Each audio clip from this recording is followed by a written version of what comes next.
মহান রাব্বুল আলামিনের গজব আমাদের উপর নাজিল হবে কি কি কাজ করলে, সে কাজগুলো আমাদের জানতে হবে, বুঝতে হবে এবং মানতে হবে।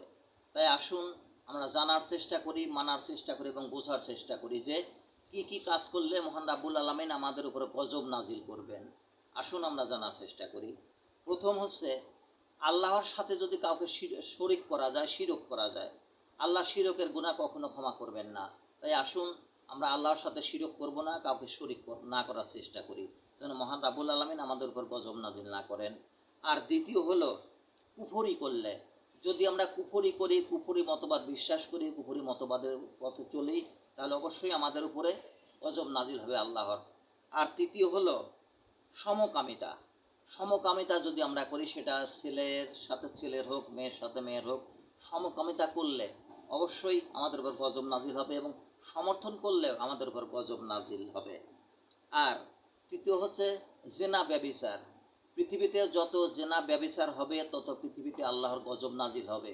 কারণ এই ব্যভিচারের কারণে, সমকামিতার কারণে মহান রাব্বুল আলামিন পৃথিবীর বুকে বহু জাতিকে ধ্বংস করে দিয়েছেন। ফেরেশতাদের দিয়ে ভূমি উল্টিয়ে দিয়েছেন, ভূমি ধস করে দিয়েছেন, তাদের উপর পাথর নিক্ষেপ করে হত্যা করেছেন, এই সমকামিতার কারণে, এই যৌনতার কারণে, ব্যভিচারের কারণে। তাই আসুন আমরা এই কাজগুলো থেকে নিজেকে বিরত রাখি।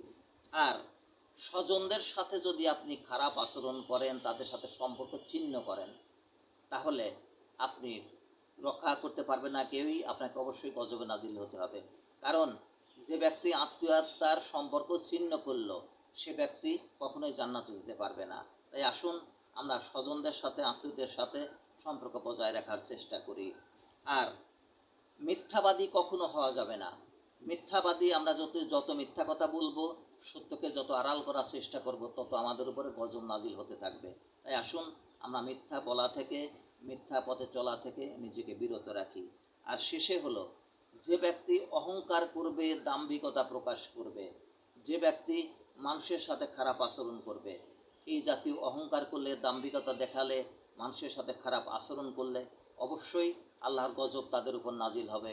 এটা কেউ রোধ করতে পারবে না। তাই আসুন আমরা মহান রাব্বুল আলামিনের গজব থেকে নিজেকে রক্ষা করি। আমিন সুম্মা আমিন।